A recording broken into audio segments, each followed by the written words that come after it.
நேரம், இயேசு தொடும் நேரம், இயேசு தொடும் நேரம். Jesus makes you whole, Jesus makes you whole, Jesus makes you whole, Jesus makes you whole. We welcome you for the program Touch Jesus, He saves, He heals. இயேசு தொடும் நேரம் நிகழ்ச்சிக்கு உங்களை அன்புடன் வரவேற்கிறோம். This is the time for you to be made whole and to receive the touch of Jesus. இயேசுவின் தொடுதலையும் அற்புதத்தையும் இப்பொழுது பெறலாம். யாரு? இயேசுவையும் ஆதாமையும் கிடையாது. இயேசுவையும் மோசையும் ஒப்பிட்டு பார்க்கணும். சாத்தான் கிடையாது. இப்படி நமக்கு தெரியாம சொல்லி கொடுத்துட்டாங்க. இயேசுவையும் யாரையும் ஒப்பிட்டு பார்க்கணும்? மோசையை ஒப்பிட்டு பார்க்கணும். யோவான் 1 அதிகாரத்தில் என்ன போட்டிருக்குது? நியாயப்பிரமாணம் மோசையின் மூலமாய் கொடுக்கப்பட்டது, கிருபையும் சத்தியமும் இயேசு கிறிஸ்துவின் மூலமாய் உண்டாயின. விளங்குதா? யோவான் 1 அதிகாரம் 14 17 வசனம் படிங்க. நியாயப்பிரமாணம் மோசையின் மூலமாய் கொடுக்கப்பட்டது, கிருபையும் சத்தியமும் இயேசு கிறிஸ்துவின் மூலமாய் உண்டாயின. இந்த மோசையின் நியாயப்பிரமாணத்துல என்ன நடந்தது சொல்லி பார்த்துடலாமா? நிறைய பேருக்கு இந்த செய்தியை நான் இப்ப இல்ல, ஒரு 2008 முதல் பிரசங்கம் பண்ணப்போ நிறைய பேர் சண்டை போன்ல. அவர் தானே ஞானஸ்தானம் நியாயப்பிரமாணத்தை கொடுத்தாரு, அவர் தானே கொடுத்தாரு. யார் கொடுத்தாரு? கர்த்தர் தானே கொடுத்தாரு. நியாயப்பிரமாணம் இருந்தா தானே பாவம் செய்ய மாட்டான் அப்படின்ட்டு எங்கிட்ட போன் நிறைய பேர். வசனம் என்னன்னு சொல்லி, ஐயா சண்டை போடுறதுக்கு முன்னால கொஞ்சம் வசனம் என்னன்னு சொல்லி என்ன செய்யுங்க, தெளிவா கேட்டுக்கிடுங்க. நியாயப்பிரமாணம் கொடுக்கப்பட்டதின் நோக்கம் என்ன? ரோமர் 5:20 படிங்க. மீறுதல் பெருகும்படிக்கு. கவனிக்கிறீங்களா? வசனம் என்ன சொல்லுது? ஹலோ, நியாயப்பிரமாணத்தினால என்ன பெருகும்? பாவம் பெருகும். சொல்லுங்க, பாவம் பெருகும். எதனால பெருகுது? எதனால? எதனால சொல்லுங்க. வசனத்தை தான் சொல்றீங்க, பயந்துராதீங்க. என்னத்தையா சொல்றேன்னுட்டு. பாவம் எதனால பெருகுது? அப்ப நியாயப்பிரமாணத்தை பிரசங்கம் பண்ணா என்ன பெருகும்? விளங்குதா? அதனால இங்க நான் எதை பிரசங்கம் பண்றது இல்ல, நியாயப்பிரமாணத்தை நான் பிரசங்கம் பண்றது இல்ல. வசனம் என்ன சொல்லுது? நியாயப்பிரமாணம் என்ன செய்கிறது? நியாயப்பிரமாணத்தினால் பாவம் பெருகும். இங்க ரோமர் 7 அதிகாரத்துல 8 வசனம் படிங்க. கவனிக்கிறீங்களா? பாவமானது, the sin taking opportunity because of the law, பாவமானது கற்பனையினாலே சமயம் பெற்று சகலவித இச்சைகளையும் என்னில் நடப்பித்தது. நியாயப்பிரமாணம் இல்லாவிட்டால் பாவம் செத்ததா இருக்கும். கவனிக்கிறீங்களா? நியாயப்பிரமாணம் தான் பாவத்துக்கு உயிர் கொடுக்குது. நியாயப்பிரமாணம் இல்லாவிட்டால் பாவம் செத்ததா இருக்கும். முன்னே நியாயப்பிரமாணம் இல்லாதவனாய் இருந்த பொழுது நான் எப்படி இருந்தேன்? உயிரோட இருந்தேன். கற்பனை வந்த போதோ பாவம் என்ன வந்தது? உயிர் கொண்டது. பாவத்துக்கு உயிர் கொடுக்கணும்னா இதுதான் எதுதான் கொடுக்கும்? ஹலோ, பாவத்துக்கு உயிர் கொடுக்கிறது எது? நியாயப்பிரமாணம். அது உங்களுக்கு விளக்கம் வேணுமா? இப்ப இந்த பையனை பிடிச்சி டேய் இங்க போவாதான்னு சொல்லி பாருங்க, என்ன செய்யும்? அங்கதான் போகும். ஒரு வயசு குழந்தை கிட்ட என்ன சொல்லணும்? நீங்க மார்க்கெட் போகும்போது நீ இந்த வீடு ஃபுல்லா விளையாடலாம், ஆனா என்ன செய்யக்கூடாது? இந்த பிளக்ல மட்டும் என்ன செய்யாத, கை வைக்காதன்னு சொன்னா என்ன செய்யும்? அதுலதான் கை வைக்கும். சரி, இன்னும் நிறைய உதாரணம் வேணுமா? அதுக்கு நிறைய சொல்லலாம். இப்போ ஒரு பெரிய பில்டிங்ல நிறைய ரூம்ஸ் இருக்குது. 1 2 3 போட்டு 100 102 110 111 நம்பர் ரூம்ல போட்டிருக்குது. ஒரு வாசகம் போட்டிருக்கு, எட்டி பாராதே. நம்மால 1ல இருந்து 110 வரைக்கும் போயிரும். அடுத்தது எதுல தான் எட்டி பார்க்கும்? எதுல எட்டி பாராதேன்னு போட்டிருக்கு, அதான் என்ன செய்யும்? நிச்சயமா எட்டி பார்க்கும். அப்ப நியாயப்பிரமாணத்தை ஆண்டவர் தானே கொடுத்தாரு. ஏன் கொடுத்தாரு? நியாயப்பிரமாணத்தின் நோக்கம் என்ன? கலாத்தியர் 3:19. நியாயப்பிரமாணம், what is the purpose of the law போட்டிருக்கு பாருங்க. நியாயப்பிரமாணம் எதுக்காக ஆண்டவர் கொடுத்தாரு? நியாயப்பிரமாணம் ஏகமாய் எல்லாரையும் பாவத்தின் கீழாய் அடைத்து போட்டது.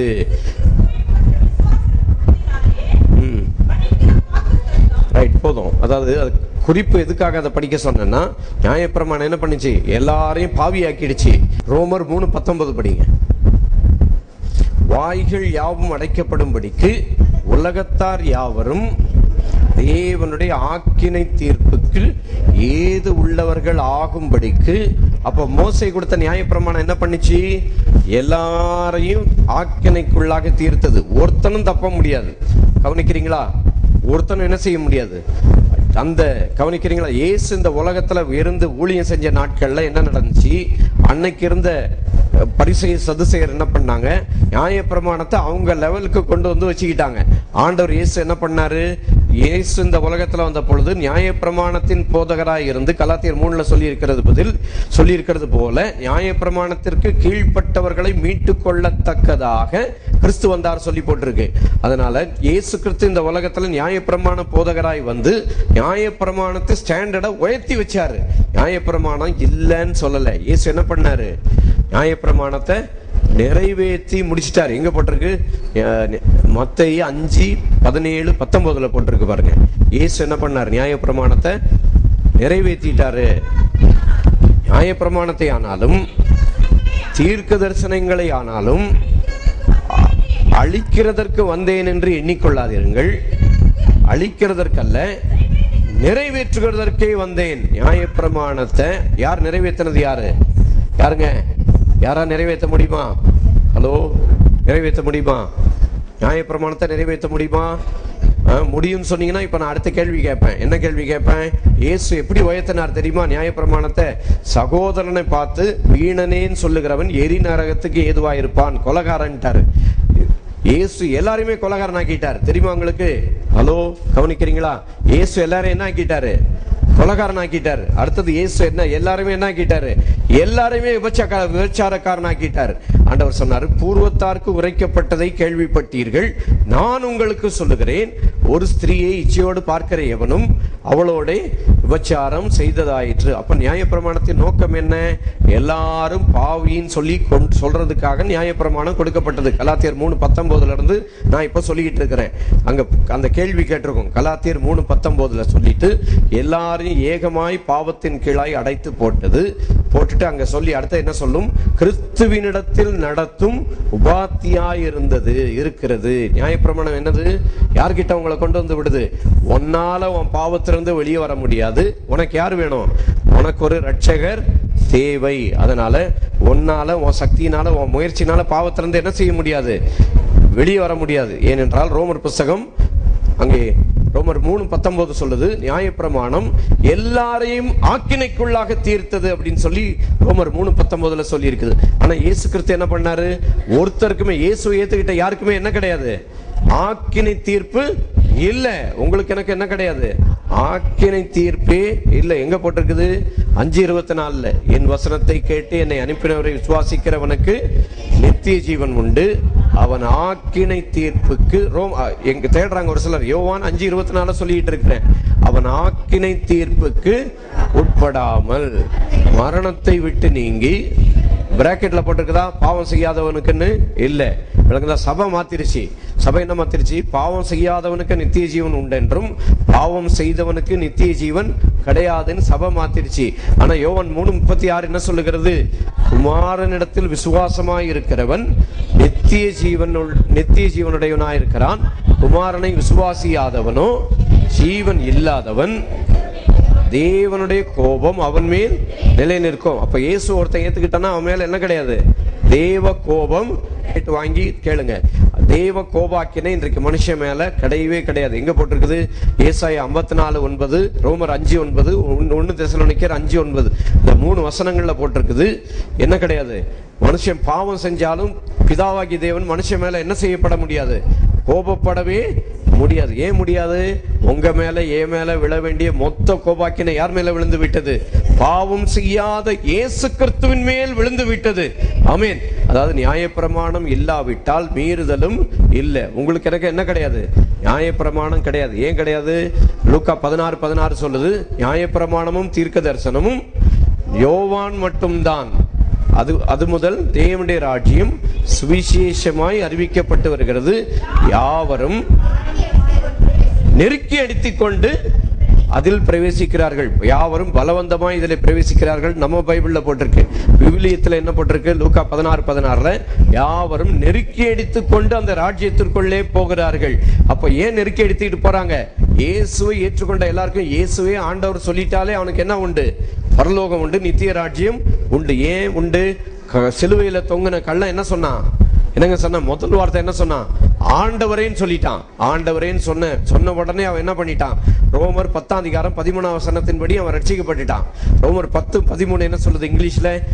He who calls on the name of the Lord shall be saved. கர்த்தருடைய நாமத்தை நோக்கி கூப்பிடுகிற எவனும் ரட்சிக்கப்படுவான். தமிழ்ல என்ன போட்டிருக்கு? கர்த்தருடைய நாமத்தை தொழுது கொள்ளுகிற எவனும் ரட்சிக்கப்படுவான் போட்டிருக்கு. இங்கிலீஷ்ல என்ன போட்டிருக்குது? கர்த்தருடைய நாமத்தை ஆண்டவரேன்னு கூப்பிடுகிற எவனும் என்ன செய்வான்? இயேசுவை ஆண்டவர் கர்த்தர்னு சொல்லிட்டாலே அவனுக்கு என்ன உண்டு? நித்திய ராஜ்யம் உண்டு. அதாவது நிறைய பேர் நினைக்கிற மாதிரி பரலோகத்துல கொஞ்சம் பேரும் நரகத்துல நிறைய பேரும் கிடையாது. பரலோகத்துல எவ்வளவு பேர் இருக்கிறாங்க? திரள் கூட்டமாக எண்ணிக்கை கடங்காத ஜனங்கள் இருக்க கண்டேன்னு சொல்லி வெளிப்படுத்தின விசேஷம் 5ஆம் அதிகாரத்துல சொல்லி இருக்கிறது. அதனால நியாயப்பிரமாணம் கோபாக்கினை உண்டாக்குகிறது. நியாயப்பிரமாணம் இல்லாவிட்டால் மீறுதலும் இல்லை. ரோமர் 4:15 சொல்லி இருக்குது. நியாயப்பிரமாணம் இல்லைன்னா என்னது கிடையாது? பாவமே கிடையாது. அப்படின்னா ஒரு சிலருக்கு இப்போ உடனே பயம் வரும். அடடா, சட்டமே இல்லைன்னா மனுஷன் தலதெறிக்க பாவம் செய்வான்னு சொல்லிட்டு. ஆனா மனுஷன் தலதெறிக்க பாவம் செய்வானா இல்லையா? பைபிள் என்ன சொல்லுது பார்த்துடலாமா? ரோமர் 4:15 சொல்லுது, நியாயப்பிரமாணம் இல்லாவிட்டால் என்ன கிடையாது? மீறுதலும் இல்லை. சரி, அதுக்கு ஒரு உதாரணம் சொல்லட்டுமா? யோசேப்பின் காலத்துல எந்த நியாயப்பிரமாணம் இருந்துச்சு? யோசேப்புக்கு தான் நியாயப்பிரமாணம் இருந்ததா? நியாயப்பிரமாணம் வர்றதுக்கு பல 100 ஆண்டுகளுக்கு முன்பாக இருந்தவர் தான் யாரு? யோசேப்பு. அந்த யோசேப்பு சிறைச்சாலையில இருந்து என்ன சொன்னான்? தேவனுக்கு விரோதமாய் நான் பாவம் செய்வது எப்படின்னு சொல்லி போத்திபார் வீட்டுல இருந்து அவன் சொன்னான். தேவனுக்கு விரோதமாய். அவனுக்கு என்ன கிடையாது? நியாயப்பிரமாணம் கிடையாது, வேத வசனம் ஒண்ணுமே கிடையாது. ஆனா அவன் யாருக்கு பயந்திருந்தான்? கர்த்தருக்கு பயந்திருந்தான். வேதம் சொல்லுகிறது. இப்ப நம்ம ஏற்கனவே யாத்திராகமம் 20ஆம் அதிகாரத்துல தான் நான் நிக்கிறேன். ஏன்னா அந்த பிரமாணத்தை கொடுத்த உடனே ஜனங்கள் என்ன செய்தார்கள்? பின்வாங்கினார்கள். அதுக்குதான் இவ்வளவு விளக்கத்தை இப்ப சொன்னேன். பிரமாணம் எங்கெல்லாம் வருதோ அங்கெல்லாம் என்ன செய்வாங்க? நீங்க உங்க பையனையே உங்களால என்ன செய்ய முடியாது? உங்க பையனையே உங்க பொண்ணையே உங்களால கண்ட்ரோல் பண்ண முடியுமா? இதை செய்யாத, இப்படிதான் இருக்கணும், இப்படி இருன்னு சொன்ன யாராவது கண்ட்ரோல் பண்ண முடியுமா? முடியவே முடியாது. தேவாலயத்துக்கு வர்றது நீங்க என்ன செய்யணும் செய்யக்கூடாதுன்றத கேட்கறதுக்கு இல்ல. தேவாலயத்துக்கு வர்றது அவர் என்ன செய்தார். ஆமென். எல்லாரும் சேர்ந்து சொல்லுங்க. குமாரனை உடையவன் ஜீவனை உடையவன், குமாரன் இல்லாதவன் ஜீவன் இல்லாதவன். குமாரன் இல்லைன்னா என்ன கிடையாது? ஜீவனே கிடையாது. ஏன்னா மோசே அங்க சொல்றாரு, யாத்திராகமம் 20ஆம் அதிகாரத்துல 20ஆம் வசனத்துல, மோசே ஜனங்களை நோக்கி உங்களை சோதிப்பதற்காகவும் நீங்கள் பாவம் செய்யாதபடிக்கு, எல்லாரும் சொல்லுங்க, நீங்கள் பாவம் செய்யாதபடிக்கு. வேதம் சொல்லுது எப்படி இருக்கணுமா? பாவம் செய்யாம. எப்படி இருக்க முடியும் பாவம் செய்யாம? நியாயப்பிரமாணம் இல்லைன்னா இருக்க முடியாதுன்னு நீங்க நினைக்கிறீங்க. ஆனா வேதம் சொல்லுது பாவம் செய்யாம இருக்கணும்னா என்ன பண்ணணும்னுட்டு பைபிள்ல என்ன போட்டிருக்குன்னு பார்த்தலாமா? ரோமர் 6:14 படிங்க. நீங்கள் நியாயப்பிரமாணத்திற்கு கீழ்ப்பட்டிராமல் கிருபைக்கு கீழ்ப்பட்டிருக்கிறபடியால் பாவம் உங்களை என்ன செய்யாது? மேற்கொள்ளாது. நீங்க நியாயப்பிரமாணத்துக்கு கீழ்ப்பட்டிருந்தால் பாவம் உங்களை என்ன செய்யும்? மேற்கொள்ளும் சொல்லி வேதம் சொல்லுது. அதனால இப்ப நிறைய பேர் கிருபை பத்தி சொன்னாலே பயப்படுறாங்க. என்ன தெரியுமா? நிறைய கிருபைன்னு சொல்லி என்னத்தையெல்லாமோ சொல்றாங்க அப்படின்னு சொல்லி. கவனிக்கிறீங்களா? கிருபை கீழே இருந்தா பாவம் மேற்கொள்ளும் பைபிள்ல போடல. ஹலோ பிரசங்கிமாரே, போதகர்மாரே, தமிழ்நாடு போதகரே, கொஞ்சம் கவனிங்க. கிருபைக்கு கீழ்ப்பட்டிருந்தால் பாவம் மேற்கொள்ளும் சொல்லி வேதத்துல என்ன செய்யல? போடல. எங்க போட்டிருக்கு? நீ நியாயப்பிரமாணத்திற்கு கீழ்ப்பட்டிராமல் கிருபைக்கு கீழ்ப்பட்டிருக்கிறபடியால் பாவம் உங்களை மேற்கொள்ளாது. கிருபைக்கு கீழ்ப்பட்டிருந்தா தான் என்ன செய்யணும்? பாவம் என்ன செய்யாது. அதாவது கிருபை பெருசா பாவம் பெருசா? எதுங்க பெருசு? ஆண்டவர் இயேசு கிறிஸ்துவின் கிருபை பெரியது. வேதம் என்ன சொல்லுது? லூக்கா 7:47-48 என்ன சொல்லுது? எவனுக்கு அதிகம் மன்னிக்கப்பட்டதோ அவனே அதிக அன்பாயிருப்பான். சரி, பாவம் செய்யாதபடிக்குன்னு வேதத்துல நிறைய வசனம் இருக்குது. அதை பார்த்துலாமா? மடமடன்னு எங்கெல்லாம் வருதுன்னுட்டு. இப்போ நியாயப்பிரமாணத்துலனாலதான் என்ன வருது? பாவம் வருகிறது. பாவம் செய்யாதபடிக்குன்னு அங்க யாத்திராகமம் 20:20 போட்டிருக்குது. சரி, அடுத்தது பாவம் செய்யாதபடிக்கு எங்க வருது தெரியுமா? உபாகம புஸ்தகம் 20ஆம் அதிகாரம் 18ஆம் வசனத்துல வருது பாருங்க. நீங்க பாவம் செய்யாதன்னு பிரசங்கம் பண்றதுக்கு நான் இல்ல. இயேசுவை பாரு பாரு பாரு. அவரை பார்க்க பார்க்க உன் பாவம் உன்னை விட்டு என்ன செஞ்சிடும்? தானா போயிடும். லைட்டு சுவிட்ச் போட்டா வெளிச்சம் வந்தா இருட்டு என்ன செஞ்சிடும்?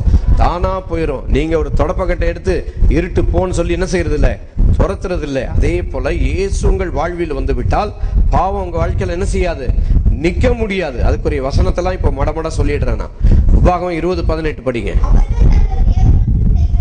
அவர்கள் தங்கள் தேவர்களுக்கு செய்கிற தங்களுடைய சகல அருவருப்புகளின் நிமித்தம் நீங்களும் செய்ய உங்களுக்கு கற்றுக்கொடாமலும் நீங்கள் உங்கள் தேவனாகி கர்த்தருக்கு விரோதமாக பாவம் செய்யாமலும் இருக்கும்படிக்கு. இது எந்த பாவத்தை பத்தி சொல்லி இருக்குது? நம்முடைய தேவாதி தேவனை விட்டுட்டு விக்கிரகத்துக்கு போற பாவத்தை பத்தி சொல்லி இருக்குது. ஹலோ, கவனிக்கிறீங்களா? வேதத்துல ஆண்டவர் இயேசு பாவங்களுக்காக மரித்தாரா? கவனிச்சாதான் புரியும். பாவங்களுக்காக மரிச்சாரா, பாவத்திற்காக மரிச்சாரா? ஒருமையா பன்மையா? ஒருமை. எதுக்காக? எங்க போட்டிருக்கு? யோவான் 1:29 என்ன போட்டிருக்குது? இதோ உலகத்தின் பாவத்தை சுமந்து தீர்க்கிற தேவ ஆட்டுக்குட்டி. சரி, அதுக்கு இணையான அது எந்த ஒரு பாவம்? எந்த ஒரு பாவங்க? யோவான் 16:8 என்ன சொல்லுது? அவர் வந்து பாவத்தை குறித்தும் நீதியை குறித்தும் நியாய தீர்ப்பை குறித்தும் உலகத்தை, அவர் வந்து பாவத்தை குறித்து நீதி குறித்து நியாய தீர்ப்பை குறித்து யாரை கண்டித்து உணர்த்துவார்? உங்களையா? யாருங்க? சபைக்குள்ள இருக்கிறவங்கள இல்ல, விசுவாசி இல்ல. நான் சின்ன வயசுல இருந்து இப்படி கேட்டு கேட்டு என்ன பண்ணேன், அடடா பரிசுத்த ஆவியானவர் பாவத்தை குறித்து என்ன செய்யறாரு? கண்டித்து உணர்த்துறாரு. அதனால என்ன நடக்குது? ஒவ்வொரு வாரமும் வெள்ளிக்கிழமை வந்தா என்ன, அது வெள்ளிக்கிழமை நைட் வந்தா எங்க இதுல நான் வந்து நிறைய அங்க ஆண்டவர் சமூகத்துல உட்காந்து ஆண்டவர் வல்லமை அதிகமா பெறணும்னு சொல்லிட்டு, கவனிக்கிறீங்களா, 7 வயசுல இருந்தே நான் ஆல் நைட் பிரேயருக்கு போயிட்டு அங்க இருந்து ஜெபத்துல இருந்து கர்த்தர் என்ன அந்த கிறிஸ்துவுக்குள்ளாக சின்ன வயசுல இருந்தே கர்த்தர் என்ன கொண்டு வந்திருக்கிறார். உனக்கு எப்படி 7 வயசுல நடந்தது தெரியும்னு கேட்டீங்கன்னா அதுக்கு விளக்கம் சொல்றேன். 1972 இங்க நம்ம Chennai all India all night prayer fellowship என்று சொல்லி சென்னை விபி ஹால்ல யாரு? பாஸ்டர் மோகன், பாஸ்டர் ஜீவானந்தம், டாக்டர் தினகரன், இவங்க எல்லாரும் சேர்ந்து மேடையில உட்கார்ந்து இரவெல்லாம் ஆல் நைட் பிரேயர் நடத்தினாங்க. அந்த ஆல் நைட் பிரேயர் 1972 இருந்து நான் போயிருக்கிறாங்க. போனதுனால எனக்கு 7 வயசுல இருந்து தெரியும். 7 வயசுல இருந்தே கர்த்தருடைய சமூகத்துக்கு நான் போயிருக்கிறதுனால தெரியும். அந்த நேரத்துல இருந்து எல்லாரும் தமிழ்நாடு ஃபுல்லா என்ன பிரசங்கம் பண்ணி சொல்லி கொடுத்திருக்கிறாங்க. அவர் வந்து எதை உணர்த்துவாரு? பாவத்தை குறித்து கண்டித்து உணர்த்துவார். நமக்கு இதை கேட்டு கேட்டு நமக்கு என்ன ஆகி போயிடும்? பயமாகி போயிடும். பயமாயிட்டு போய் என்ன செய்வோம்? வெள்ளிக்கிழமை ஆனா கிட்டார் எடுத்துட்டு எப்போ போயிடுவோம்? அங்க இங்க ராயப்பேட்டால ஒரு கோல்டன் டவர்னு ஒரு பில்டிங் இருக்குது. அதுல பாத்தீங்கன்னா 7வது மாடியில ஒரு ரூம்ல ஒரு பெட்ரூம் போட்டு நல்ல டாய்லெட் எல்லாம் வச்சு ஒரு ரூம்ல அந்த இடத்துல ஒரு பாயும் போட்டு வச்சிருப்பாங்க. நீங்க என்ன செய்யலாம்? அங்க போய் எவ்வளவு நேரம்னாலும் ஜெபம் பண்ணிட்டு அங்க ஒரு செக்யூரிட்டி இருப்பாரு. அவர்கிட்ட சாவியை வாங்கி ஜெபம் பண்ணிட்டு சாவி அவர்கிட்ட கொடுத்துட்டு அந்த நோட்ல அங்க ஒரு நோட் இருக்கும். அதுல வந்து அந்த நோட்ல அவங்க பேர் எழுதி எத்தனை மணிக்கு வந்தீங்க எத்தனை மணிக்கு போனீங்கன்னு சொல்லி எழுதிட்டா போதும். எழுதிட்டு அங்க போய் ஜெபம் பண்ணிட்டு வரலாம். நான் இங்க எப்போ போவேன்? அடிக்கடி போவாங்க. ஆனா முக்கியமா போனது நல்லா ஞாபகம் இருக்கிறது வெள்ளிக்கிழமை நைட்டு. வெள்ளிக்கிழமை நைட்டு போய் என்ன செய்வோம் தெரியுமா? 5 வெள்ளிக்கிழமை போய் நைட்டெல்லாம் இதான் பாடுறது. என்ன தெரியுமா? பாவி நீச பாவி நானையா தேவா இரக்கம் செய்ய மாட்டீரோ. அவர்கிட்ட சொன்னா ஆண்டவர் என்ன சொல்லுவாரு? டேய், 2000 வருஷத்துக்கு முன்னால நான் உனக்கு இரக்கம் வச்சிட்டேன், இன்னும் இரக்கம் செய்ய மாட்டின்னு என்னத்தை கேட்கிற அப்படின்னு சொல்லி தான் ஆண்டவர் சொல்லுவார். அவர் 2000 வருஷத்துக்கு முன்னாலே இரக்கம் வச்சு உங்க மேல என் மேல இரக்கம் வச்சு என்ன செஞ்சிட்டாரு? பாவியா இருந்த நமக்காக மரித்து சிலுவையில உயிர்த்தெழுந்து அந்த இயேசுவை ஏற்றுக்கொண்ட எல்லாரையும் ஆண்டவர் என்ன மாத்திட்டாரு? ஏற்கனவே படிச்சிட்டோம். ரோமர் 3:24 இலவசமாய் கிறிஸ்து இயேசுவுள்ள மீட்பை கொண்டு நீதிமான்கள் ஆக்கப்படுகிறார்கள். 1 கொரிந்தியர் 6:11 சொல்லுகிறது, நீங்கள் தேவனுடைய ஆவியினாலும் கர்த்தராகிய இயேசு கிறிஸ்துவின் நாமத்தினாலும் பரிசுத்தமாக்கப்பட்டீர்கள், நீதிமானாக்கப்பட்டீர்கள், கழுவப்பட்டீர்கள். அதனால நீங்கள் தான் யாரு? பரிசுத்தவான். நீங்கள் தான் யாரு? பரிசுத்தவான். பரிசுத்தவான் இயேசுவை ஏற்றுக்கொண்ட எல்லாருமே யாருங்க? எங்க ஐயா வாங்க சீக்கிரம். இயேசுவை ஏற்றுக்கொண்ட ஆள் எல்லாரும் என்ன? எல்லாரும் யாருங்க? எல்லாரும் யாரு? இயேசுவை ஏற்றுக்கொண்டவங்க எல்லாம் யாரு? ஒரு முக்கியமான ஆண்டவர் சொல்லி கொடுத்த வெளிப்பாட சொல்லிக்கிட்டு இருக்கிறேன். இது தெரிஞ்சிச்சுன்னா உங்களுக்கு வேதமே புரிஞ்சிடும். கவனிக்கிறீங்களா? பரிசுத்த ஆவியானவர் பாவத்தை குறித்து நீதி குறித்து நியாய தீர்ப்பை குறித்து யாரை கண்டித்து உணர்த்துவார்? வசனம் என்ன சொல்லுது? உலகத்தை என்ன செய்வார்? கண்டித்து உணர்த்துவார். நான் என்ன நினைச்சிட்டேன், விசுவாசியை தான் கண்டித்து உணர்த்துவார் சொல்லி திங்கக்கிழமையில இருந்து வெள்ளிக்கிழமை வரைக்கும் என்னென்ன பாவம் செஞ்சோம்னு சொல்லி எல்லா பாவ லிஸ்டையும் யோசித்து யோசித்து யோசித்து பாவத்து எண்ணத்தை தான் தூண்டி விட்டாங்களே தவிர அவர் என்ன செஞ்சார்ன்றத சொல்லி கொடுக்கல. சரி, உலகத்தை கண்டித்து உணர்த்துவார். அப்போ நான் சொன்ன ஒரு பாவத்தினாலதான் சொல்லிட்டு இப்ப இதை சொல்லும் போது என்ன சொல்லணும், மனுஷன் நரகத்துக்கு போறதுக்கு காரணம் என்ன? பாவமா? இல்ல, பரவாயில்ல, தெரிஞ்சுக்கிட்டீங்க. மனுஷன் நரகத்துக்கு போறதுக்கு காரணம் பாவம் இல்ல. ஹலோ ஹலோ, தெரியாம சொல்லிட்டீங்களா பாஸ்டர்? இல்ல, தெரிஞ்சுதான் சொல்றேன். எந்த மனுஷனும் நரகத்துக்கு போறதுக்கு காரணம் என்ன கிடையாது, பாவம் கிடையாது. பாவிகள் நரகத்துல இல்ல. யார் நரகத்துல இருக்கிறாங்க? இயேசுவை ஏற்றுக்கொள்ளாதவர்கள். விளங்குதா? யார் நரகத்துல இருக்கிறாங்க? அந்த பாவத்தின் பரிகாரியாகி இயேசு கிறிஸ்துவை ஏற்றுக்கொள்ளாததுனாலதான் ஒரு மனுஷன் எங்க போறான்? நரகத்துக்கு போறான். எங்க போட்டிருக்கு வசனம்? சொல்றேன், நான் சொல்றேன்னு நினைச்சிருவீங்க. யோவான் 16:9 படிங்க. அவர்கள் என்னை விசுவாசியாத படியினாலே. என்ன பாவம் அது? எந்த பாவங்க? ஒரு பாவம், கொடிய பாவம். எதுங்க? ஹலோ, கொடிய பாவம் இது. உலகத்திலே பெரிய பாவம் இது. விபச்சாரமா, வேசித்தனமா, என்னது, அசுத்தமா, காம விகாரமா, விக்கிரகாராதனையா, வெள்ளிசுனைமா, பகையா, விரோதமா, வைராக்கியமா, கோபமா, சண்டையா, மார்க்க பேதங்களா, இது என்னத்த பாவ லிஸ்ட் இப்படிலாம் சொல்றேன்னு நினைக்காதீங்க.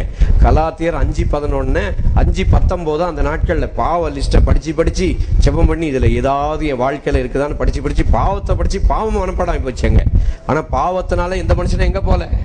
நரகத்துக்கு போல. அதனால நான் பாவத்தை பத்தி பிரசங்கம் பண்ண வேண்டியதில்லை. யாரை பத்தி? பாவம் செய்யாதபடிக்கு. யாத்திராகமம் 20:20 என்ன சொல்லி இருக்குது? பாவம் செய்யாதபடிக்கு. சரி, இப்ப அடுத்தது பாவம் செய்யாதபடிக்கு அப்படின்னு சொல்லி யாத்திராகமம் 20:20. அடுத்தது உபாகமம் 20:18 நீங்கள் பாவம் செய்யாமல் இருக்கும்படி. என்ன பாவம் செய்யாமல் இருக்கும்படி? இந்த தெய்வத்தை விட்டு விக்கிரகத்துக்கு போகாமல் இருக்கும்படிக்கு. கவனிக்கிறீங்களா? இயேசுவையும் விக்கிரகத்தை என்ன செய்ய முடியாது? வச்சிருக்க முடியுமா? ஹலோ, இயேசு விக்கிரகத்தை வச்சிருக்க முடியுமா? நீ எந்த பிசாசனை வணங்கினா இங்க ரெண்டுத்தையும் சேர்த்து என்ன செய்ய முடியாது? வணங்க முடியாது. அதுதான் ஒரே ஒரு கொடிய பாவம். வேதத்துல இருக்கிற கொடிய பாவம் இது, விக்கிரகம். அதனாலதான் நீ இயேசுவையும் வச்சுக்கிட்டு என்னத்தையும் வச்சிருக்க முடியாது, டேஷ் டேஷையும். அதை கொஞ்சம் அது நல்ல வார்த்தையா இல்லைன்றதுக்காக தான் என்ன சொல்றோம், டேஷ் டேஷ்னு வச்சிருக்கிறோம். அந்த இயேசுவையும் டேஷ் டேஷையும் சேர்த்து என்ன செய்ய முடியாது, வச்சிருக்க முடியாது. இயேசுவையும் பாவத்தையும் ஒன்னா சேர்ந்து வச்சிருக்க, ஒளியும் இருளும் சேர்ந்து இருக்க முடியுமா? தேவனுடைய ஆலயத்திற்கும் விக்கிரகத்திற்கும் சம்பந்தம் ஏது? யாருக்கு இப்ப இதை சொன்னா யாருக்கு கோபம் வரும்? பண்றாங்களோ அவங்களுக்கு தான் என்ன வரும்? கோபம் வரும். பிசாசுக்கு இல்ல. இங்க யாரோ சொல்றாரு பிசாசுக்கு அப்படின்னு. பிசாசுக்கு கோபம் வராது. யாருக்கு கோபம் வரும்? விக்கிரக ஆராதனை பண்றவங்களுக்கு தான் என்ன வரும்? கோபம் வரும். விளங்குதா? அதனால இந்த தெய்வத்தை விட்டு நீ விக்கிரகத்துக்கு போனீன்னா எங்க போக மாட்ட? பரலோகத்துக்கு போக மாட்டேன். அதனால நான் யாரை பத்தி பேசிக்கிட்டு இருக்கிறேன்? வேதம் என்ன சொல்லுது? குமாரனை உடையவன் ஜீவனை உடையவன், குமாரன் இல்லாதவன் ஜீவன் இல்லாதவன். குமாரன் யார்? உங்களுக்கு எனக்கு யார் வேணும்? யாருங்க வேணும்? குமாரன் வேணும். குமாரன் இல்லைன்னா உங்களுக்கு எனக்கு என்ன கிடையாது? ஜீவன் கிடையாது. என்ன வேதம் என்ன சொல்லுகிறது? 1 யோவான் 2 23 குமாரனை மறுதலிக்கிறவனே யாரு? அந்தி கிறிஸ்து. நீ விக்கிரகத்துக்கு போனீங்கன்னா நீ என்ன செய்யற? குமாரனை மறுதலிக்கிற. குமாரனை மறுதலிக்கிறவன் யாரு? பிதாவை உடையவன் அல்ல, குமாரனை அறிக்கை இடுகிறவன் பிதாவையும் உடையவனாயிருக்கிறான். குமாரனை உடையவன் ஜீவனுடையவன். நான் இன்னும் மறக்கல, உங்களுக்கு ஒரு குறிப்புக்காக நீங்க நிக்க வச்சிட்டு இருக்கிறேன். இந்த பாவிய ஆண்டவர் என்னவா மாத்திட்டாரு? இந்த பாவிய அப்புறம் எழுமுங்க, இந்த எல்லாரும் வாங்க கிட்ட. இவங்கெல்லாம் யாரு? அதாவது நம்ம சபைக்கு வர்றாங்க ஆளுங்கள்லாம் பார்த்தீங்கன்னா ஒரு 95% விக்கிரகத்திலிருந்து வந்த ஆட்கள் தான், ஒரு சிலரை தவிர, இல்லையா? எல்லாரும் என்ன செஞ்சாங்க? இவர் வீட்டில் எத்தனை பேருங்க? உங்க வீட்டில் சொல்லுங்களேன், எத்தனை பேர்? 13 பேர். இவங்க அம்மாவுக்கு எத்தனை பிள்ளைங்க? அதை சொல்லுங்க.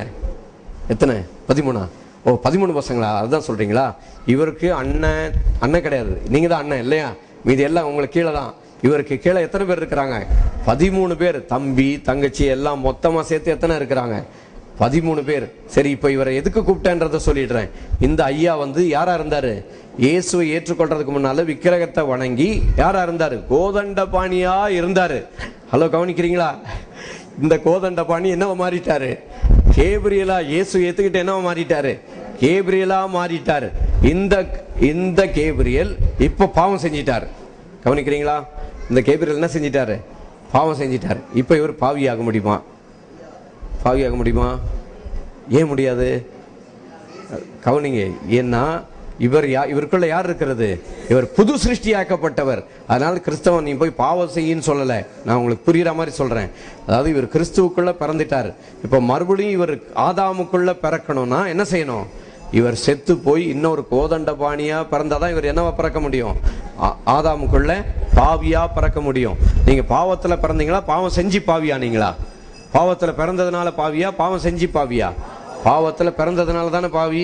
அப்போ இந்த கோதண்ட பாணி ஏற்கனவே பாவத்துல பிறந்தாரு. இப்ப யாருக்குள்ள பிறந்துட்டாரு? கிறிஸ்துக்குள்ள பிறந்துட்டாரு. மறுபடி பாவத்துல பிறக்க முடியுமா? பாவத்துல பிறக்க முடியுமா? பாவத்துல பிறக்க முடியவே முடியாது. வேதம் சொல்லுகிறது, தேவனால் பிறந்த எவனும், கவனிக்கிறீங்களா? 1 யோவான் 3:8 படிக்கிறேன், கவனிங்க. பாவம் செய்கிறவன் பிசாசினால் உண்டாயிருக்கிறான். ஏனெனில் பிசாசானவன் ஆதி முதல் பாவம் செய்கிறான். பிசாசின் கிரிகளை அழிக்கும்படிக்கே தேவகுமாரனாகிய இயேசு வெளிப்பட்டார். தேவனால் பிறந்த எவனும் பாவம் செய்யான். கவனிக்கிறீங்களா? வசனத்தை எல்லாரும் சேர்ந்து சொல்லுங்க. தேவனால் பிறந்த எவனும் பாவம் செய்யான் என்று அறிந்திருக்கிறோம். ஏன் பாவம் செய்ய மாட்டான்? அவருடைய வித்து அவனுக்குள் இருக்கிறது. யாருடைய வித்து? உங்களுக்குள்ள எனக்குள்ள யாருடைய வித்து இருக்குது? சும்மா நீங்க பிறக்கலங்க. யோவான் 1:12 சொல்லுகிறது, அவருடைய நாமத்தின் மேல் விசுவாசம் உள்ளவர்களாய் அவரை ஏற்றுக்கொண்டவர்கள் எத்தனை பேர்களோ அத்தனை பேரும் அவருடைய பிள்ளைகளாகும்படிக்கு அவர்களுக்கு இவர்கள் மாம்சத்தினாலாவது புருஷனுடைய சித்தத்தினாலாவது என்னது போட்டிருக்கு படிங்க, பரவாமல் இவர்கள் யாரால பிறந்தவர்கள்? தேவனாலே பிறந்தவர்கள்னா என்ன அர்த்தம்? அவருடைய வித்தினால் பிறந்தவர்கள். ஆதாமுடைய வித்து இவர் வாழ்க்கையில இல்ல, உடஞ்சி போச்சு. ஆதாமுடைய வித்து எங்க போயிடுச்சு? எப்போ கல்வாரி சிலுவையில நசுக்கப்பட்டு நரகத்துக்கு போயாச்சு. இதுக்கு மேல இவர் யார் கிடையாது? பாவியே கிடையாது. நீங்க யார் கிடையாது? பாவி இல்லை. நீங்க யாரு? பரிசுத்தவான், நீதிமான். அப்புறம் கொலோசியர் 1:21 தான் சொல்லணும். என்ன போட்டிருக்கு? முன்னே அந்நியராகவும் துர்க்கிரியினாலே மனதிலே சத்துருக்களாயும் இருந்தவங்களையும் பரிசுத்தராகவும் குற்றம் அற்றவர்களாகவும் கண்டிக்கப்படாதவர்களாகவும். உங்களை என்னை ஆண்டவர் எப்படி மாத்திட்டாரு? பரிசுத்தமா மாத்திட்டாரு, குற்றம் இல்லாதவங்களா மாத்திட்டாரு, கண்டிக்கப்படாதவங்களா ஆண்டவர் மாத்திட்டார் உங்களை என்னையும். விளங்குதா? வேதம் இன்னொரு வசனம் கூட உங்களுக்கு சொல்றேன். பாவம் செய்யாதபடிக்கு, அதை தான் இப்ப சொல்லிக்கிட்டு இருக்கிறேன். சங்கீதம் 119:11 சொல்லுகிறது, நான் உமக்கு விரோதமாய் பாவம் செய்யாதபடிக்கு உமது வாக்கை என் இருதயத்தில். கவனிக்கிறீங்களா? குட் ஃப்ரைடே சர்ச்ல இந்த அறிவிப்பையும் சேர்த்து சொல்றேன், கவனிங்க.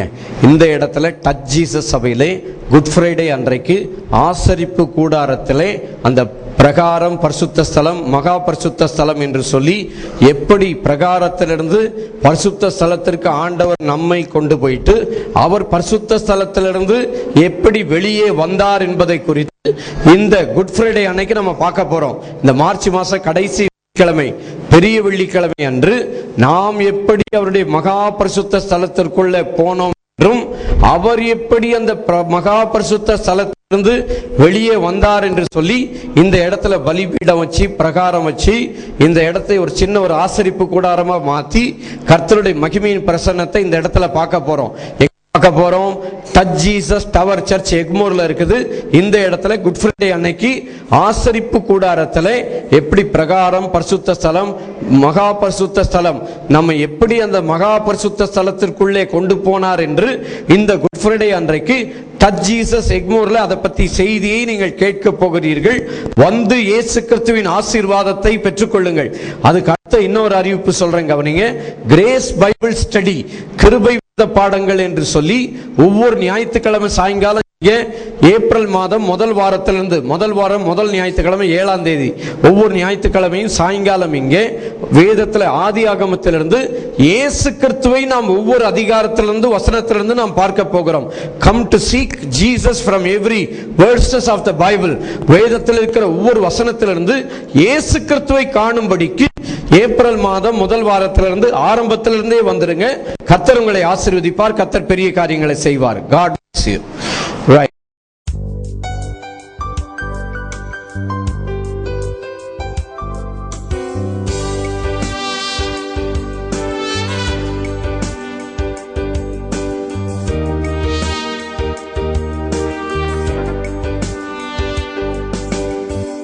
Above all powers, above all kings, above all nature and all created things, above all wisdom and all the ways of man, were here before the world began. Above all kingdoms, above all thrones, above all wonders the world has ever known,